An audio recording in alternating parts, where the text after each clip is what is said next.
the Sega Dreamcast. Sega's swan song in the console market that just hit its 25th anniversary recently in Japan. After a few years of mixed reception with its predecessor, the Sega Saturn, which was an underappreciated console in my opinion, Sega came back strong with a home console that would capture the feel of the arcades with the Sega Dreamcast. It had an awesome library of exclusives that made the console a very attractive one to dive into, and it kicked off the 6th generation with a bang, delivering proper online gaming while also utilizing VMUs as an on-screen memory unit that would provide extra immersion amongst games, as well as taking the VMU out to play minigames on the go. There's no denying that the Dreamcast was way ahead of its time. However, Sony quickly derailed the excitement for this console the moment that the PlayStation 2 was announced and that it would have DVD support. At this time, Sega announced that they were going to be a third-party publisher moving forward and bring their franchises across all the 6th gen platforms. Now, the GameCube received a healthy variety of Dreamcast exclusives, like the Sonic Adventure franchise, Crazy Taxi, 18-Wheeler, and Phantasy Star Online, to name a few, but there were other exclusives I would have loved to have seen get extra life by getting enhanced GameCube ports. In this episode, I want to highlight my personal top 10 picks of Dreamcast games that I wish came to the GameCube. So sit back, relax, and let's get cubed.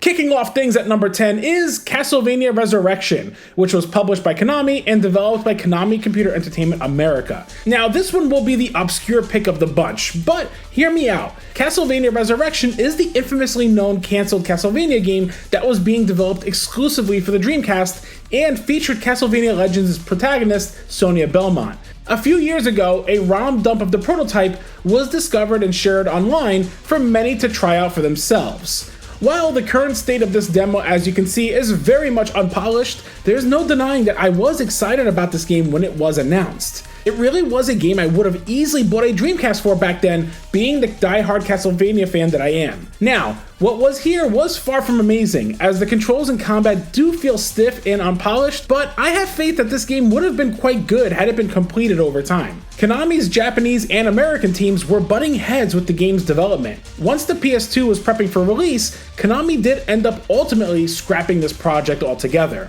That being said though, the GameCube never got a Castlevania game at all, so I would have gladly liked to have seen this at least completed maybe for the GameCube, so that at the very least it would have seen the light of day officially. This one is at the bottom of my top 10 list though, since it really never was completed for a retail release.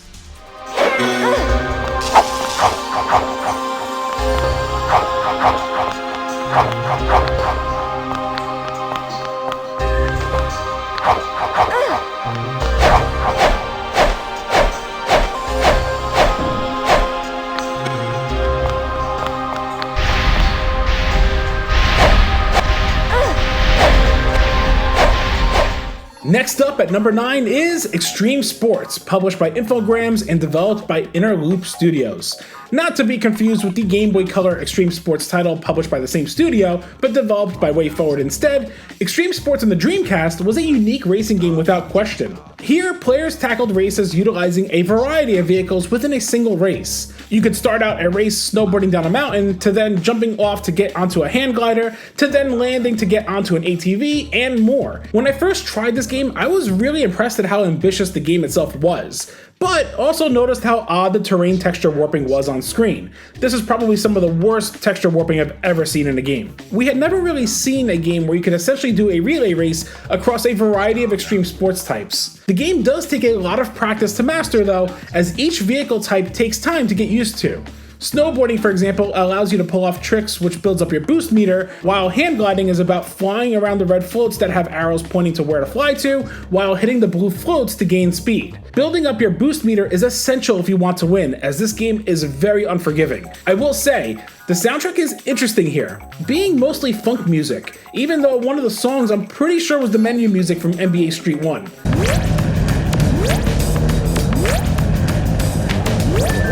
While this isn't anywhere near being an awesome game, I always love the concept of this, and would have been a nice addition to see on the GameCube, especially the extra horsepower under the hood, to get around that heavy terrain warping that plagues this game.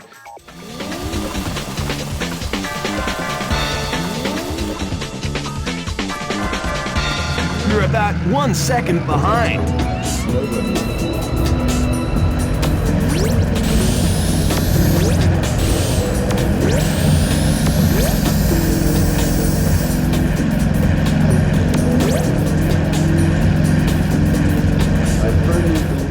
Coming in at number 8 is Four Wheel Thunder, published by Midway and developed by Callisto Entertainment.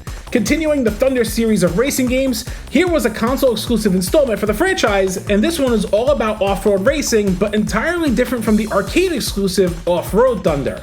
This racing game very much kept the essence of the Thunder titles by focusing on finding the right line along the track, finding shortcuts, and collecting every nitro boost to constantly boost your way past opponents to achieve first place. Racing on both outdoor tracks and stadium tracks, the game challenges you right from the very first race and will demand practice to advance through the championship. Going through the championship mode, you will earn money to keep upgrading your vehicle, adding a nice sense of progression while unlocking more tracks to play on. What's neat too is that everything this game offers for single player is available for multiplayer as well. Furthermore, if the game's too challenging for you in single player, you can grab a buddy and play the championship mode in 2-player and unlock things playing that way as well. This is one that is very much a forgotten title for the Dreamcast as well as the Thunder series in general. While the tracks weren't as bombastic as the arcade Thunder titles like Hydro Thunder and Arctic Thunder, this is still one I always had a really good time with. This is essentially a hidden gem, and I wished it had an opportunity on other consoles like the GameCube. This is one that could have easily gotten slightly enhanced visuals and a 4-player multiplayer if an enhanced port had been done on the GameCube.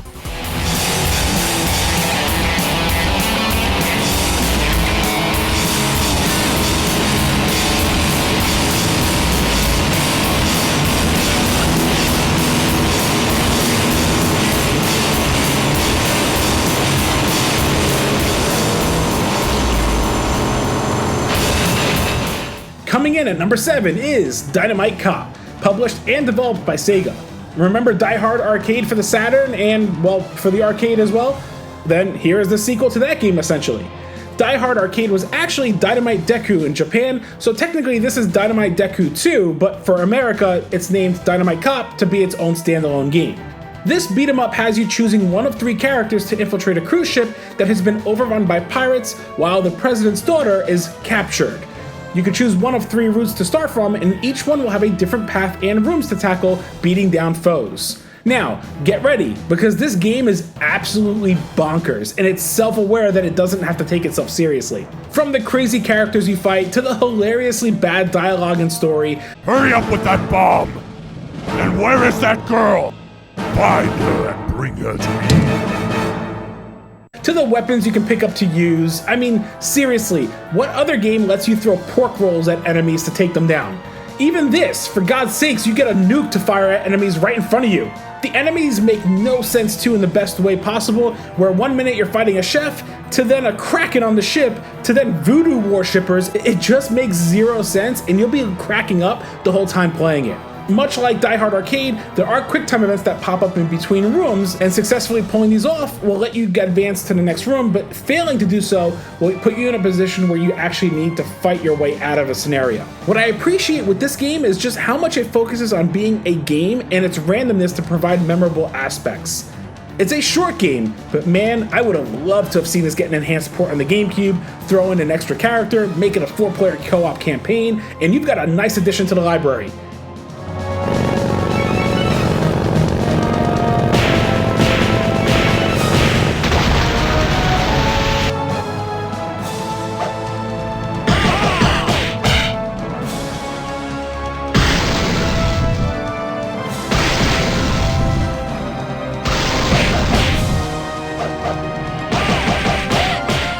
Next on the list at number 6 is Jet Grind Radio, published by Sega and developed by Smilebit. Jet Grind Radio is a much beloved title for the Dreamcast, but also one that was very unique. It was one of the first games to ever use cel-shaded graphics and was a game about spraying graffiti throughout the fictional Tokyo-to, while also going up against other gangs and evading cops. It was all done so in a fun, cartoony way that was refreshing, and the gameplay itself really was unlike anything else out there.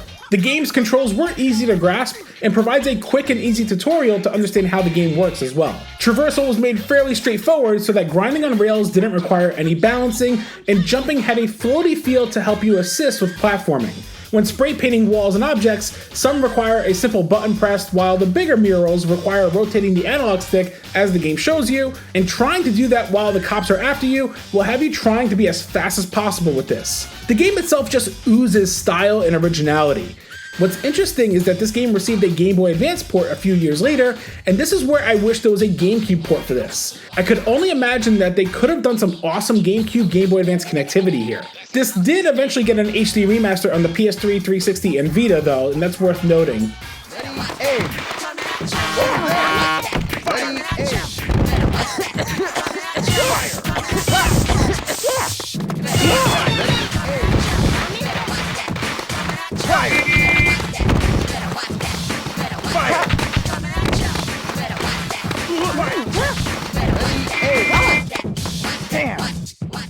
Hitting the number 5 spot on the list is the fighting game that I felt was synonymous with the Dreamcast, Marvel vs. Capcom 2, published and developed by Capcom. This sequel took the crazy crossover of the two companies and upgraded it from a 2v2 game to a 3v3 game. The cast of characters here is absolutely staggering, and you will have to spend quite some time playing to unlock them all. The fighting mechanics here are easy to pick up and play, and every character was crafted with finesse and care, showcasing a labor of love for all of these characters. Now, I will say, there is one thing I can't stand with this game, and it is the soundtrack. Seriously, aside from the catchy character-select music that is so dumb it's memorable,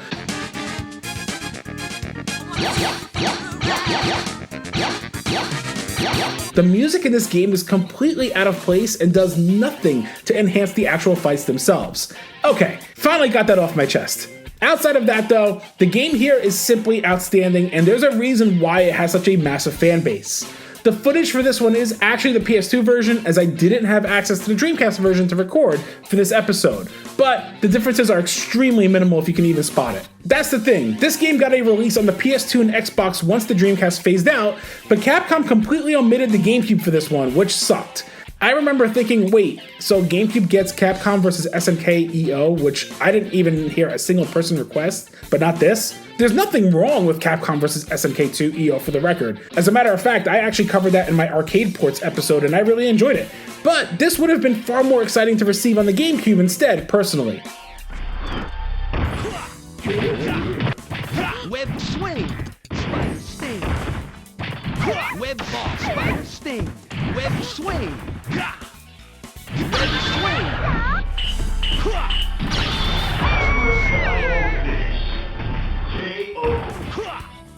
You win. So close. Continuing with another Capcom game at number 4 is Spawn: Into the Demon's Hand, published and developed by Capcom. Interestingly, this was originally released in the arcades, but I never once came across this prior to the Dreamcast port. Capcom took the popular Todd McFarlane created character and universe and created a 3D battle royale game of sorts. You choose from one of many characters and go stage to stage defeating the various enemies and bosses that await. You can utilize your fists as well as close range weapons and guns to take out your opponents, while also picking up new ones to utilize. Additionally, there are power-ups littered around the arena that increases your stats for the stage, and is highlighted just how much more powerful you're getting above your health bar. What's interesting is that the arena isn't just a single room, but rather can consist of multiple rooms to run through, as you also try to find your opponents. What's unique as well is that when playing the arcade mode, you have time to complete each mission, but dying will detract time away from the clock instead of having actual lives. The game is chock full of content to unlock and plenty of game modes to keep you coming back, but the biggest issue I did have with this one is that it is only playable with the D-pad and not the analog stick, which makes zero sense. I feel like if ported to the GameCube, they could have easily added the analog stick support and continued to utilize that 4-player multiplayer aspect. The one Spawn game for the GameCube, Spawn Armageddon, is a damn good game, but I would have loved to have this one too for some awesome multiplayer action.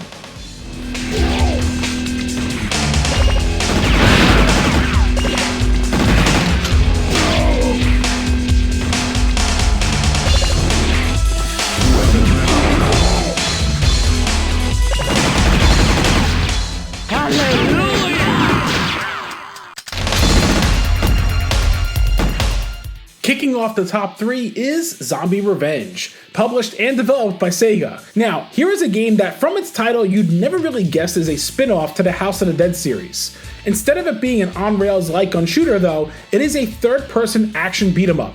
Choosing from one of 3 characters, I swear Sega loved just having 3 characters for their beat-em-ups, you will go area to area beating the crap out of zombies and other horrific creatures that are infected with the virus. Aside from your fists though, you can use your handgun to fire away at creatures, which you could at least expect seeing it's a spin-off of House of the Dead. Additionally, you can pick up a variety of weapons to use against foes like flamethrowers, machine guns, and drills, just to name a few. The game is entirely playable in 2-player co-op, but will take multiple playthroughs to not only see all the different paths, but also due to it being a challenging game initially.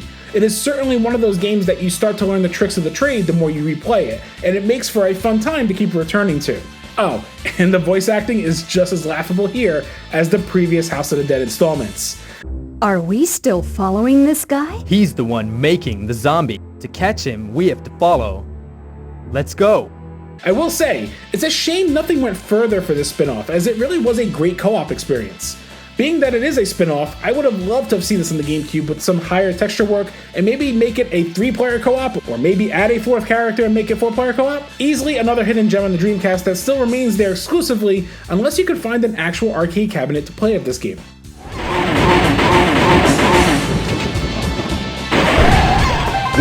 Bullets.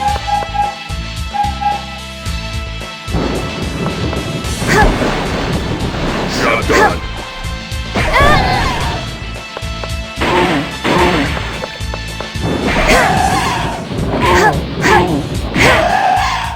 Closing in at number 2 is one of the most popular arcade racing games from the 90s, Daytona USA, published by Sega and developed by Amusement Vision for the Dreamcast.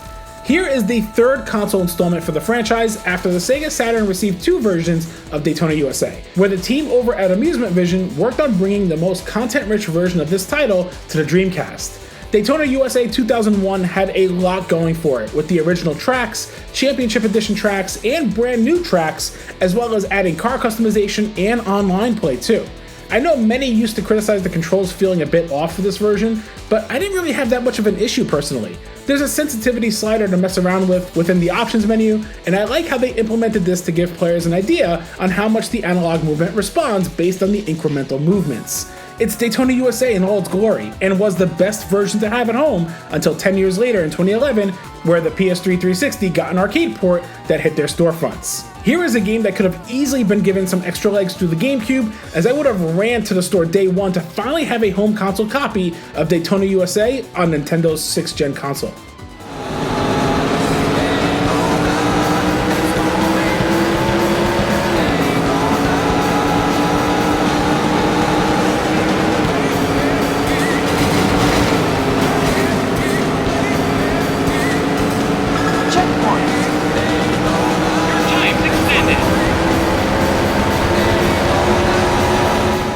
Alright, let's do a quick recap. So at number 10, we have Castlevania Resurrection. At number 9, we have Extreme Sports.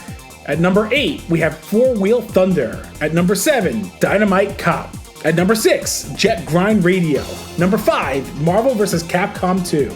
At number 4, Spawn in the Demon's Hand. At number 3, Zombie Revenge. At number 2 is Daytona USA 2001. And at number 1, what will happen to our heroes? Welcome to the Power Stone world.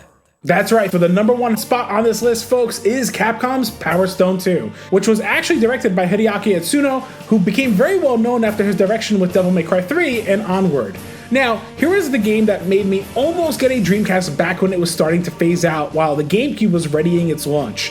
The Power Stone series is one I was always intrigued about back when I first saw it in kiosks at game stores and at Toys R Us. This over-the-top arena fighter has you beating the crap out of your opponents while picking up objects and weapons in the environments to utilize as well. Throughout the arena, you will see Power Stones scattered at times, and collecting all 3 basically makes your character go Super Saiyan mode for a limited time, dishing out an insane amount of damage with unique attacks, and you can even do a special attack. The game was stacked with content and made for an easily replayable one.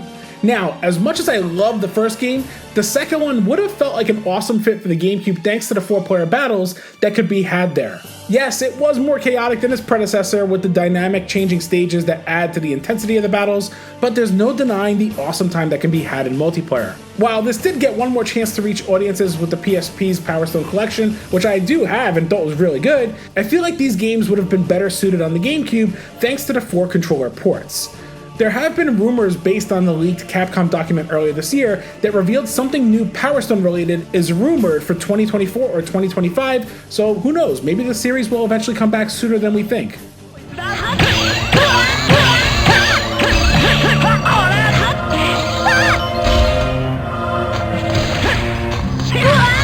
I don't believe this! It's an alien! Knockout!